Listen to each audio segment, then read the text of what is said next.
My name is Mark Tallman, and I've worked with the Kansas Association of School Boards on education issues as a lobbyist, researcher, and writer since 1990.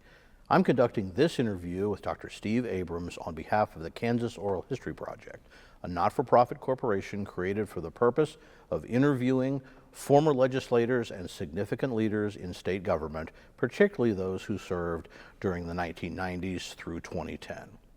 The interview will be accessible to researchers, educators, and the public through the KOHP website, ksoralhistory.com, and also through the Kansas Historical Society and the State Library. Transcriptions are made possible by generous donors.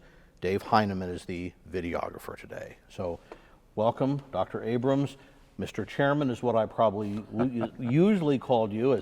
As we were talking earlier, you at least formally entered your leadership role in 1990, which was the year I went to work for the School Board Association. Yes. You were on a local board, I was at the state, and I have sort of followed your career that we're going to talk about. Local board service, long-time service on the state board, including serving as chair, Yes. and then to the here in the state Senate, where you also chaired the Senate Education Committee. So you have had the opportunity to view and participate in just a tremendous amount of history in the area of education for a long period of time. And that's what we want to talk about today. But as usual, perhaps to start, just talk a little bit about yourself. I know you are a native Kansan, and kind of looking over your resume, you never went too far from home, but why don't you just talk a little bit about born, where you grew up, and we'll work our way a little bit through your educational history and then what brought you to an interest in both political leadership and education issues. So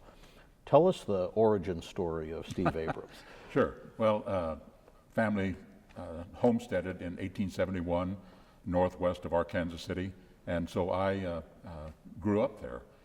Started school at Lone Star School. It's a one-room school, grades 1 through 8. Lester Lewis was the teacher, Really? grades 1 through 8. The teacher, yeah. Yeah, the teacher, that's right.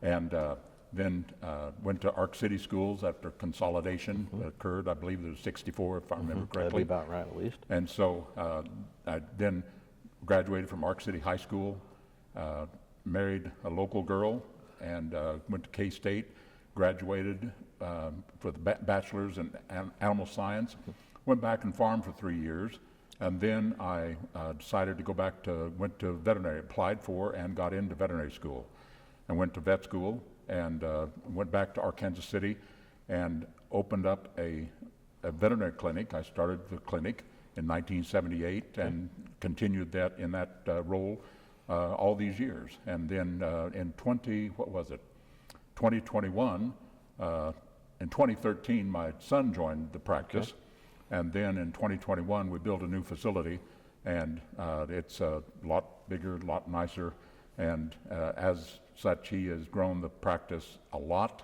since then. We currently have 4 veterinarians, and it's a mixed practice in Kansas City, Cottonwood Animal Clinic. I assume that may have been, I visited you at clinic. Is this a different clinic you're now in? Have you moved location? Yes, it is. Sounds okay. Right. Well, very good. Well, yes, I remember coming down and visiting you there. Right. Was there anything so sounds like kind of a homestead family, farming family, anything in particular? You obviously wanted to stay. You want to talk maybe a little bit about, some people want to get off the farm and some people want to come back to the farm. What was your thinking? And I don't know, it never crossed my mind to leave, I guess. I don't know why, but it was just one of those things. I wanted to stay. My wife was from Ark City, and we thought it was best to raise our kids in that environment on the farm. I lived on the farm that my great-grandfather homesteaded, and so I kind of grew up there. The kids grew up there, still live there, as a matter of fact. Yeah. And the house that he built, my oldest son lives in that house now.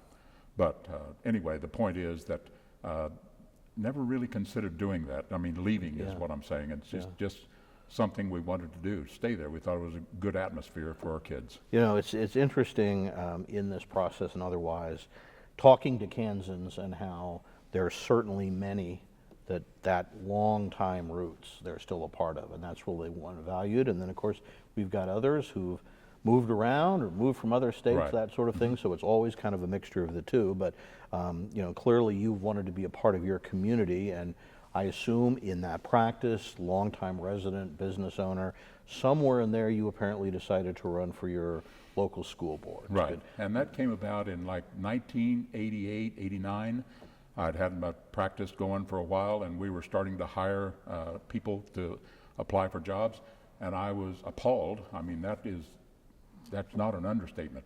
I was appalled that the number of people that couldn't fill out a job application. I couldn't read it. And I was, surely our board doesn't know that students, graduates can't read. Well, I ran for and was elected to the local board, and sure enough, they knew that there were students that couldn't read well.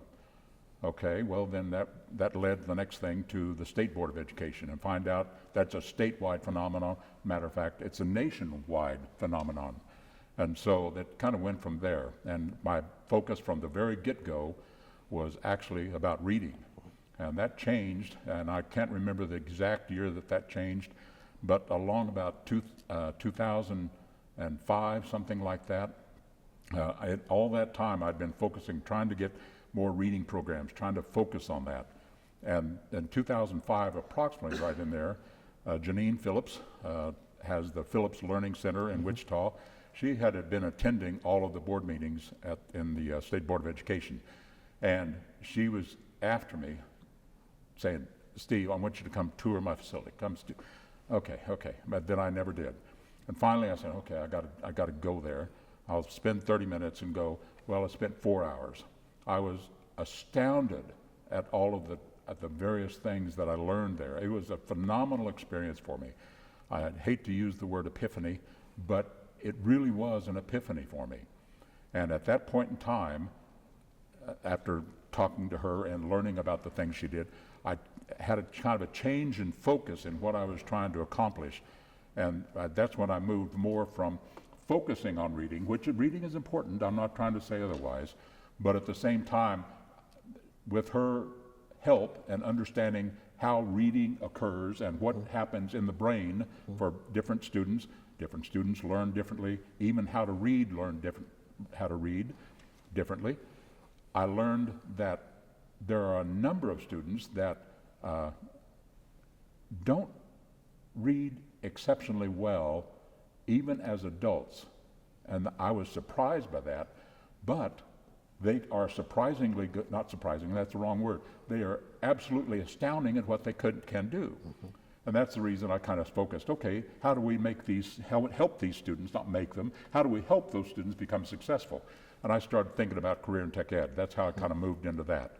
And then as we moved into that, career and tech ed, trying to move that direction, that's when I tried to talk to some of my friends in the legislature about, and I could not get any traction for them to, I don't want to make it sound bad, but understand my passion about career and tech ed. And so that's when I decided, I'm going to run for the Senate.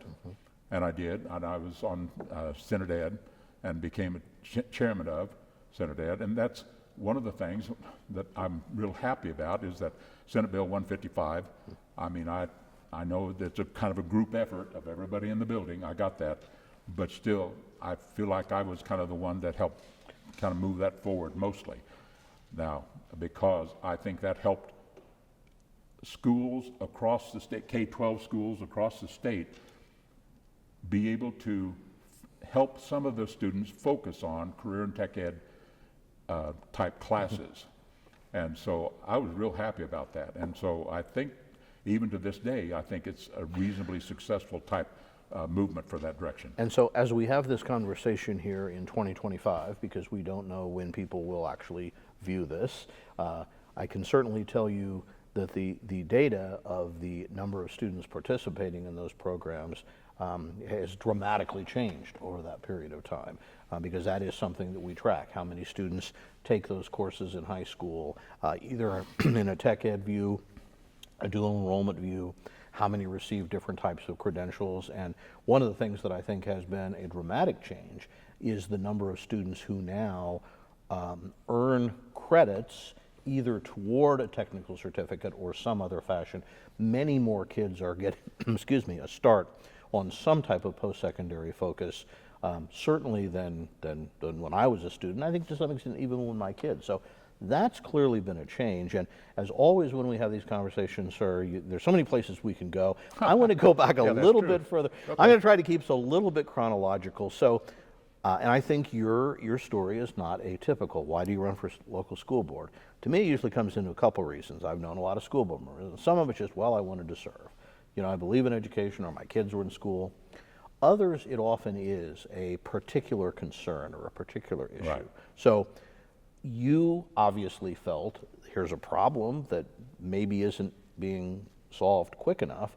I wonder if you can reflect back on, in those days on that first being on the school board, dealing with those issues, what did you learn about why that problem occurred, or, you know, and what was being talked about 30 years ago, 35 years ago? Yeah. What were we talking about then? Because I mean, I don't think it's any surprise. Most people think kids should learn how to read and think that's something schools wanted to do. Right. But we've been talking about a problem in reading as long as I've been aware, as long as I've been alive, I think, and probably Yes. long before that. So Right. what was that experience like, coming onto a board saying, I see a problem, I want to do something about it? What was your experience with the local board, first of all? I think that on the local board, let's Yeah, go start with right there, there, was that we know it's a problem. I don't think anybody thought otherwise. They thought it was a problem, and we certainly need to improve it, and we need to figure out how to do it. As far as being able to actually come up with a solution, a methodology, no, I don't think anybody was able to do that exactly. And so, but at the state board, it was a slightly different in that it was a recognition there was a problem. But I think, and this is, see, as a profession, I understand and know veterinary medicine pretty well, I think. And the concept of education is one of those that everybody thinks they're an expert because, well, I went to school and I'm an expert. Sure. I went to school. I spent years in school. I must know something about it. I must have learned something, right. And so everybody has that kind of attitude, I think, about it. Consequently, everybody has a different opinion about it. And it sounds, I'm going to tell you what my opinion is, what I believe, is that reading, when I started school, grades 1 through 8, there wasn't a kindergarten. Yeah. There was no, it was first grade. I could read going into first grade. I could read. Reading was just simple. It was easy. I mean, I could not imagine somebody not knowing how to read. It was one of those things. I would go to the library, public library. I know I'm chasing rabbits here, Mark. I'm going to try to hurt me him a little focused bit. here, Yeah, I'll if you try. would. But the public library was directly across from the high school. And back then, they didn't have school lunches. And all the students went home for school, or went home for lunch. Yeah. Except for some that lived in the country. They brought their own box lunch or sack lunch, something. I would eat, and then I'd go across and read at the library. I loved doing it. And I'd pick up books, and I would read a book over that hour because it was easy to read, and I loved reading. And so it was incomprehensible to me to understand that when people said I didn't know how to read, I thought they're not trying. Yeah. What's something wrong? Yeah. And it wasn't until I go back to Janine Phillips, I understand that, repeating it, that I came to understand there's a huge difference in how the brain acts. And I think that when I first got on the state board, there was some understanding that there were differences, but it was a process of learning, even for the professionals, about how to read and how that was going to move forward. And as such, I can't remember if they had reading specialists then or not, but if they did, they were just starting those instructors, those teachers that focused on reading. Yeah. That was reading specialist, if you will, and they started becoming more popular, if I could use that word, over that period of time. And so it was the process for learning to read was something that was accomplished by the professionals as well as trying for those of us lays that were trying to be in policy to try to understand how to move forward on that. Yeah. And so it was a learning process for all of us, I think. And so that's where I'd come down on that. What was the original question? You know, I promised I'd keep us on track. I think what I was just interested is wanting to just kind of explore maybe, I don't want to put words in your mouth, but it seems like a straightforward problem. You hope there'd be a straightforward solution. Well, I'll run for the board and I'll get that fixed. And there was it sounds not. like you didn't completely get it fixed in part because there wasn't a clear, obvious answer. There is not a clear, obvious answer. And as a matter of fact, I think that is true to this day, even in 2025, that there's not a clear, obvious answer how to do that. As I have said in other times, other places, the more things change, the more they stay the same. Yeah, and that goes back. I probably told this story. If faithful viewers of this series might have heard me say that my mother studied to be an elementary teacher, and I can remember as a child, we had weird conversations. Maybe you had the same. If you kind of knew how to read and went to school, I was probably the same. And I remember my mother in the mid-'60s being frustrated because she told me they're getting rid of phonics. And so I can remember the arguments about phonics and not phonics. That has been a debate that's been going on, as I say, virtually my whole life. And even now in 2025, we're still talking about what we've learned. And I think there's a lot of people saying we're still trying to figure it out. Maybe more of a consensus now, and I think that's something that was taking root. In fact, I think I remember talking to you about conference committee reports on the dyslexia task force. It's a long time ago, maybe not so long, but that again was an initiative that you were working on as a senator that ultimately involved the state board, the Board of Regents, and educators, members of the public about that same issue. Why do we continue to have challenges with reading when it's such a fundamental issue? Okay, we need to keep in a reasonable amount of time for this, so let me talk about this a little bit. Why did you decide to run for the state board? What was your experience there? And then, and I can come back to this, but I'm also curious, we talk a lot in this series about some of the different tensions. One is between local control, state oversight. Going from a local board, which often has a pretty heavy focus on local, we want to be responsible for our community, then you move to a state position where part of your responsibility is to, the Constitution says, have that general supervision, but I'm curious as to, again, as you made that transition, whether you remember. So why did you run? Maybe some of the issues, and then after having spent some time on both, did you learn anything or anything striking about that experience? Well, as was said already, that my focus was on reading. I just could not believe that reading, it was so easy. I mean, I couldn't understand why people weren't doing it. There must be a lack of discipline in the classroom, or I was being very simplistic about it, you know, because why aren't people reading?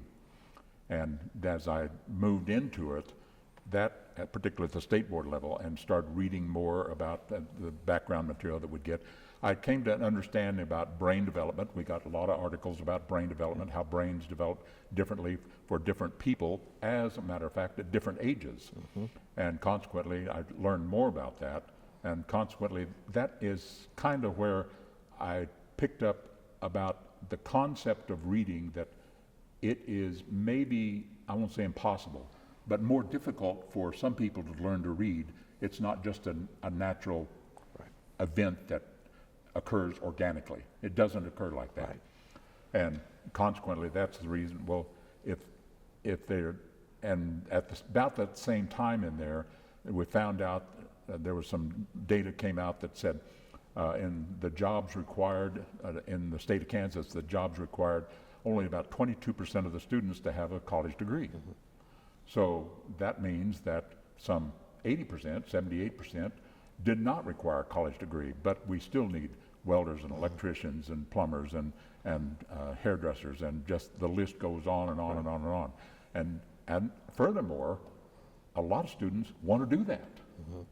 They want to be an electrician or welder. They have zero interest in English literature, things like that. I mean, they're saying they're so bored and trying to do it. Why? And boredom creates the opportunity to be slackers, to do something different, cause disruptions in the class, and all kinds of things, as you well know. And so that is part of the reason that I started focusing on career and tech ed. How do we try to move that forward in order to make it easier for the classroom teacher to teach those students that want to be there, as well as those students that don't want to be there, and yet they need to have some sort of training to be, I'm going to use the word successful in life, that kind of thing. And so that was kind of the dichotomy right there. And did you have any, again, moving from a local board to the state board, did you kind of view things any differently as a result of that, or you still kind of had the same set of issues, it was just the level you were working on it? It's just the same set of issues, just the level I was working on.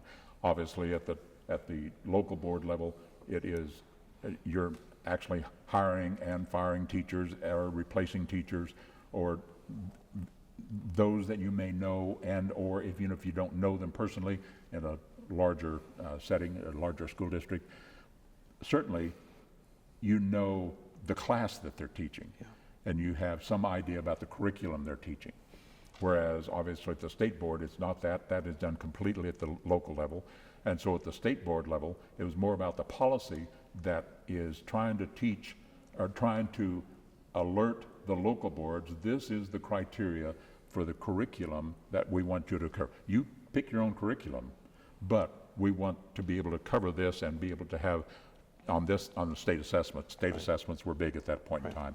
And being able to, we're going to cover this type of stuff. However you get there is fine, but we want to be able to cover this in the state assessment.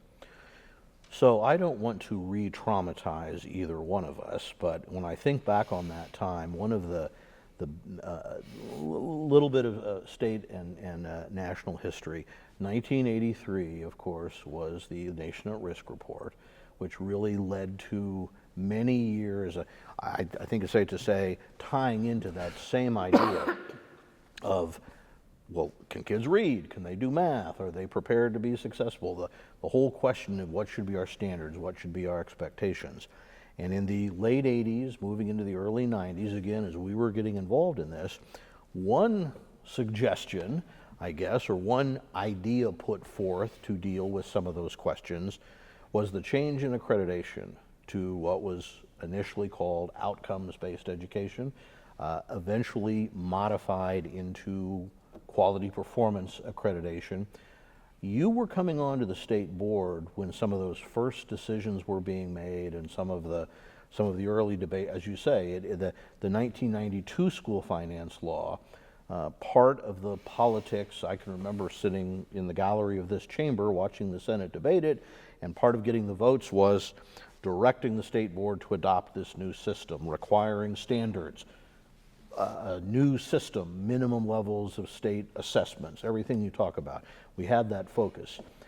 It's been a while. What do you remember of that, I'm going to say, mid-90s and subsequent years as Kansas was talking about this transition in how we would evaluate schools and to some extent students? As I look back at that time and compare it to the things that are going on in today's world in 2025, it seems like why were you kind of fooling around with such, minor issues like that? And I don't want to minimize that, because my opinion of QPA was that I was opposed to it, because I thought it was too much about, I'm going to use the word touchy-feely kind of stuff. And I thought it ought to have more focus on the actual academics of how to learn and what to learn, that kind of stuff. And so that's where I was at. As I look back on it from today's, it's obviously a lot different today. But at that time, that I was opposed to it. And I think what you've captured, and again, you had a long career on the state board and after that, but it's my experience, you can react to this, is virtually from the beginning of that, there has been a tension between essentially a framework that says we're just going to look at numbers, right? We're going to look at test scores, we're going to look at graduation rates as our outcomes, and another philosophy that said, but we also have to look at things like emotional health, or we have to look at ideas of citizenship. And I still, again, I'm trying to think back of those early days of QPA and some of those things, where those debates were exactly over that, between the kind of clear outcomes. Maybe to put it this way, do you only look at the results, or do you also look at some of the processes or some of the requirements which you hope will lead to better results? And some people would argue, well, if you have the right results, it doesn't matter how you get there. And other people say, but there's some things we know. I mean, accreditation of teachers, for example, has always been sort of, it's been controversial, but the idea saying, well, we don't let the locals decide everything. There needs to be a framework of certain minimum qualifications, and that's been a part of that the whole time. And that, of course, is something as a state board member, one of the major things the state board does is oversee the teaching of teachers, the accreditation of teacher education programs, and so looking, and then ultimately licensure of teachers. Right. And so those two were issues that you dealt with on your time on the board. Correct. Okay. So again, sort of thinking a little bit chronologically, we then begin to move into the early 2000s, and the catchword I think we heard then was No Child Left Behind. President George Bush's proposal, adopted in what seems rather amazing now, a fairly bipartisan approach, but it was arguably another larger federal step. Probably most people agreed on the goal, not necessarily on that role, and the Kansas State Board then had to decide how to react. Right. Do you have any recollections or insights over that time? Yes, as a matter of fact, I do. No Child Left Behind was adopted by the state board on a 9-to-1 vote. There was one person that voted against it. That was me. You might have guessed that, right? Because I didn't remember the vote specifically, but I'll say I wasn't shocked. 9-to-1, and it boiled down to exactly what you said.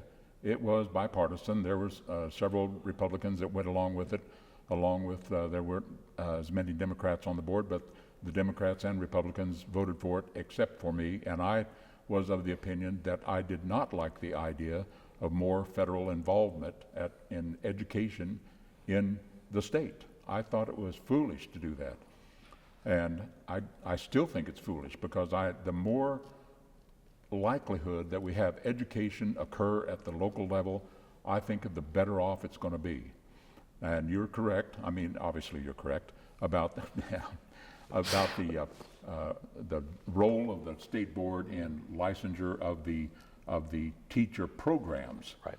But the teachers are hired and fired at the local level, right? And so, and the locals also determine their own curriculum, and so I'm in favor of that. I believe that needs to be held just like that it is, and I would add to it, but the local school boards need to be held accountable for the results that occur.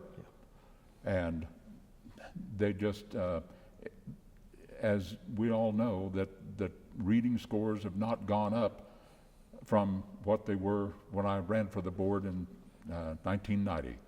And so that I find that somewhat frustrating. You look at the state assessments for 3rd grade and 11th grade, and it's just,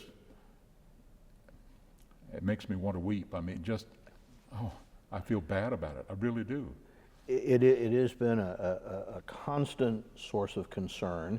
I think, as I've actually recently doing some research on it, and one of the things I think that is disappointing is we had, although there have been some changes in standards and such, about a 10-year general progress on most of those measures. And then, and there's a lot of arguments over a lot of different things, from funding to instructional strategies and everything else. In the mid 2013, that area, we started seeing some decline, and then of course with COVID, which I guess you missed in all your roles, we really have had a decline, and I think now we're back trying to figure out where do we go from here. On the other hand, I guess if there is some good news, it's sort of the other side that you're talking about, and that is the number of students earning any type of credential from a one-year certificate all the way up to doctoral, master's, bachelor's. Last year, the Kansas institutions awarded more of those certificates than any time in the history that I can find going back to. And I think it's wonderful. Yeah, so absolutely. That's that tension, I guess, between what needs to be looked at and I think what a lot of people, some of the argument over things like state assessments, reading scores, this is kind of a one-time measure and kids can do better, but there also, data shows, is some predictive value. And so it's something that can't really be ignored. But that, I think, when you try to assess the last number of decades really, that we're talking about, there's been some areas, again, where progress has been frustratingly slow, and some areas where there does seem to be real change. One of the things that, you just alluded to, and I'm going to try to follow up just slightly, is the state assessment is, I believe it's good to have a state assessment, because I believe it's important that we compare Greensburg to Liberal, to Dodge City, to Topeka. We need to have some sort of comparison right there. And if everybody is able to just gather their own assessment and say, hey, all of our students are testing out at 90%, well, how does that compare to somebody else that's, right down the road? And so I think it's important to have that. But and this is a name blast from the past, so to speak, John Poggio was important to being able to identify or make the state assessments. And it was just exceptionally frustrating for me in that he came in and had various discussions with the board every year, sometimes 2 or 3 times a year, and it was always a challenge for me, because he said, we're going to have another state assessment, but we won't be able to compare it to last year's state assessment. Oh my gosh, how we know whether they improved or didn't? And matter of fact, next year they're going to have that same state assessment. We still won't be able to get a comparison because it's not a trend. You need at least 3 years to create a trend. And so I found that just very frustrating to be able to undergo that process. I hated it. Now, I understand that sometimes state assessments change, and I don't have a good solution on how to get around that, you understand, Mark. But at the same time, that was one of the most frustrating things, trying to get a number or identify whether there was a trend, whether we're actually making progress in that regard. I found that frustrating. Since this is about history, I'm gonna tell a story. Oh my gosh. I may have mentioned, I don't know, but I remember once observing a state board meeting where you were having a discussion with Dr. Poggio, yes. and I believe he made some comment, and you said, I don't really give a rat's, I'm going to say, tail about X, and he immediately looked at you and said, I'm sure you're speaking as a veterinarian. He did, as a matter of fact. So that's part of your legacy, I guess. Yeah, the things we gosh. remember about but I do think that's a good point. I'm guessing that was a conversation was happening in maybe the late 90s, maybe the early 20 years ago at least. Yes. And we continue, today's State Board of Education is having exactly the same, what should our state assessments look like? How do we score them? How do we set levels that are useful? Are we aspirational? Are we too high? Are we too low? And how does that fit in with what we need? So I guess that more things change, the more they stay the same or whatever, because that has been, again, at 35 years at minimum, there's been this discussion at all levels about assessments and probably in the larger sense about accountability, right? And Is really you how mentioned do we know how well we're doing? And Right. And you mentioned the idea of tension, and I would add to that, there is another function of tension that we haven't really addressed yet, and that's between the state board and the legislature. great segue. Okay. Because constitutionally, as we're all aware, the State Board of Education is a constitutional body. It is not from statute. It's a constitutional body. And the State Board of Education also constitutionally is required to hire the Commissioner of Education, Exactly. constitutionally. And yet, at the same time, the legislature, shall I politely say, sometimes is very frustrated by the fact that they are required to provide the money, and at the same time, they feel like they have no control over how the money is spent. And I think that tension is part of the issue that has been ongoing since at least the 60s, and as I see no evidence it's going to change in the foreseeable I was going to say, so future. you weren't able to solve that problem I when was you came able from the to solve board that problem. to the. It was when you came into the Senate, and I know that you were even on the state board. You were involved with senators, other parts of government, all of that. But when you joined the Senate, did you gain any insights or just anything that maybe gave a little more insight into why that tension maybe occurs from their side of the aisle, or any suggestions on, I don't think you ever get, I mean, part of checks and balances in the Constitution, there's going to be tension, but any way to maybe work that a little better? I feel like I understood the problem from both sides, because I understood what the Constitution said.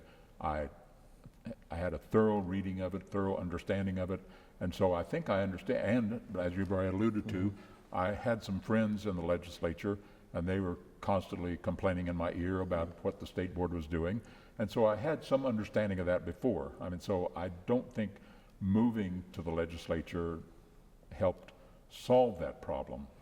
One of the things that you mentioned is that tension is part of the checks and balances, and I think part of the issue is that the legislature feels there is no checks and balance on the State Board of Education.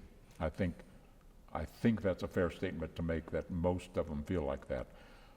The legislature has a checks and balance, obviously, the governor, as well as the Supreme Court, obviously, but many feel like there is no check over what the state board wants to do, can do. And so I think that's part of the tension.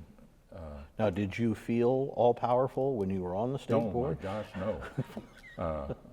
Gee whiz. And maybe, no, I didn't. I was going to try to make a flip remark, but I don't think we want to go there. Well, I do remember, again, over my time, that sometimes people would talk about the state board as sort of a fourth branch of government. Exactly. It alludes to what you said. It is kind of a constitutional anomaly, but around the time we were both coming into these roles, there had been, I think, several proposed constitutional amendments that would have affected, and the people didn't want to do it. Right. So It was turned down. at least the last time they were asked, Right. The public seemed to want a fairly independent state board. And I don't get any sense that that attitude has changed. I mean, and maybe I don't get around as much and talking to people out as I used to, but I don't get any sense that it's changed. I think it's still much the same. I think if they promoted a constitutional amendment here in these chambers, I'm suspicious it might go down in flames. I just don't think it would. I mean, to get rid of the state board, or to make it under the authority of the governor or something like that. One of the things I guess I felt over my period of service, and would ask you to reflect on, is most people, and even I'm going to say most legislators, are pretty happy with their local board, and usually there's a fair degree of trust. Now, every now and then that becomes a problem. Every now and then you have some local board members, unseated. Doesn't happen very often. Right. And working for the School Board Association, we always kind of thought, well, so okay, legislators, people love their local boards. Why are you doing X, Y, Z? But I think some of that is people may like what their board is doing, but they don't necessarily like what another board is doing or might be doing.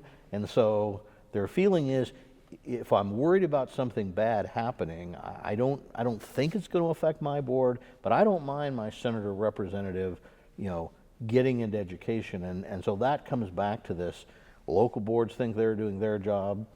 State board is trying to do its job. The legislature is trying to do its job. But sometimes those can overlap because each is sort of looking at it through a little different perspective. Right. And I think you can extend that even further nationally, but you could say, well, I like my senator in D.C. and I like my representative in D.C., but we need to do something about them out there somewhere else that I don't like what they're doing. Right. That kind of thing.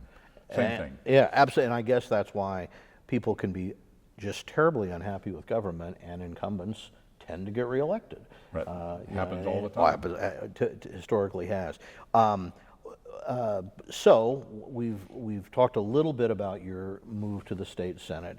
I think it's fair to say that at that point, and this may back up a little bit further, but one of the issues you were dealing with was funding. That's been mentioned. Partly because the Montoy lawsuit had led to the legislature, agreed to the Supreme Court to put in a significant amount of money. Other reform efforts were hoped would go along with that. That really came to its peak in about 2008, 2009, when the Great Recession, we kind of look back on that, tremendously, state revenues dropped. There was the tremendous budget problem that had to be dealt with. K-12 education is half the state budget. Throw in higher education, it's about 2/3. You, as a senator, kind of came into that. Compounding, tax policy, you had income tax cuts that further kind of reduced revenue. And so a big issue for a number of years was how do we fund schools? What's the appropriate level? What's the role of the court? You were on the state board when some of those decisions were there. You were in the Senate when Gannon would have been at least unfolding. What are some of your thoughts or reflections just on the ongoing issues of school finance in the state? It's kind of a broad question. I mean, and I don't know exactly where to take it in that my opinion of it, I'm of the opinion the Supreme Court overstepped their bounds. I believe constitutionally, and I can read, you can read the Constitution, and it to me very plainly says the legislature has the general oversight for funding education. And so I just think that they overstepped their bounds by saying that you're not doing enough, you're not doing enough, you're not doing enough. That went on for years, and I can't remember exactly, but maybe a decade they kept that case open, saying you're not doing enough. And I thought that overstepped the bounds. And so, but it is what it is. I mean, you got to deal with it where it's at. Ultimately, a decision was reached that had the requisite number of votes right in the legislature and the governor and the Supreme Court on several cases signed off on it. Has agreed, and that's kind of where we are right. now. But I'm almost of the opinion that it's immaterial. I don't really think it's that important if we had 90+% of our students able to read effectively. And see, I go back to that idea of how much money is enough, and then if they're still not reading appropriately, is that because of lack of money? Well, if it's lack of money, then how about the unencumbered funds that continues to grow every year? That monies that are going into the coffers of the school system, various schools, USDs, and not being spent. And so it's a dichotomy that is difficult to come around. It's not an easy solution to it. Right. How do we solve this, that we want education to be successful for the students of the state of Kansas, and being able to be, I'm going to use the word affordable, for the citizens of the state of Kansas? That's a dichotomy that is really difficult. I think the issue always is, so again, for viewers that may not have their state constitution right in front of them or their history, some of that tension is you have a state board that is supposed to have general oversight, you have local boards to manage local schools, and then the legislature is to make suitable provision for finance. And of course, what the court has held in some cases is that there is that suitable means more than whatever the legislature wants to do. And so the plaintiffs in the past have successfully convinced the courts, at least, and that is the ongoing, that enough wasn't put in or it wasn't allocated the right way. You know, another historical thing that we might remember is when you were coming into this role and I was, the major school finance question really had to do with tax equity. In other words, the cases were over, this district is rich and can raise money easily and a lot of it, and I'm guessing Arc City can't raise very much money, and so suitable, what was really talked about of are we equalizing things? But over these decades, the shift has really come from suitable meaning that, but also are we providing enough to get the results we want? And then the other counterbalance of that is, are schools using the money effectively to get the results we want? And that's another one of those tensions. So. That's very well stated, correct. I spent a lot of years trying to write summaries of these things for hopefully readers like you. And I've been thinking about this a lot lately because, and of course, as you say, many of these issues are still here. The state board is again looking at accreditation. The U.S. Congress is looking at the role, should we have a Department of Education? And what should that federal role be? And, you know, the legislature in the last school finance, you may have been there, you might have probably voted for it, put a sunset on the law, and so in a year or two, the whole system automatically, the legislature will have to either positively vote to continue the system or come up with something new, or there won't be funding for schools, and that will, I'm sure, raise a whole other number of issues. And I think that is in part and parcel of what's going on with the interim committee. Exactly, right. Because they're trying to look forward to this sunset, not wait till the last minute to deal with it. And that's always a challenge in government, is it not? Because again, as a young lobbyist, I don't remember whether you ever badgered me about this as a school board member. People always say, how come school finance, why does the legislature always wait till the end of the session? And I go, well, partly because guys like me are usually in there telling them, you need to give us more. And so we want to keep, I said, if you're willing to take the same amount as last year, we can probably have that bill done at the first week of the session. So, and also April 15th. That's a big deal right there. That's right. That's exactly right. So, okay. I think we've covered a lot of what I wanted to go through. I wanted to give you a chance either to maybe reflect. I think we've already talked about what you feel were some of your successes and the bodies you served with, some of your disappointments. Are there any other issues or topics, or just again things that you either want to talk about, things you were really proud of, or things that, you know, maybe we didn't get that right or we didn't get as much done as we should have? I mean, well, obviously we could go back and discuss the things that I'm disappointed in for ad infinitum, if you will, just because it's continually rehash, as you and I have done privately over Chinese buffet dinners. But I don't know that serves a purpose, because there are some things that have been, I'm satisfied with what I did. I'm glad I did it. At the same time, it was time for me to get out, and I got out and was able to move on with other aspects of my life. And so I was not one to try to stay longer than I thought I should. Yeah. Not longer than others thought I should, you understand, but longer than I thought I should. Well, I think with that, obviously, Senator, Mr. Chairman, I will thank you for your service, and I'll thank you for all the cordialities you have extended me in a lot of different roles. And then finally, as always, we want to thank the viewers of this because you're the ones we do all this for. So thank you very much.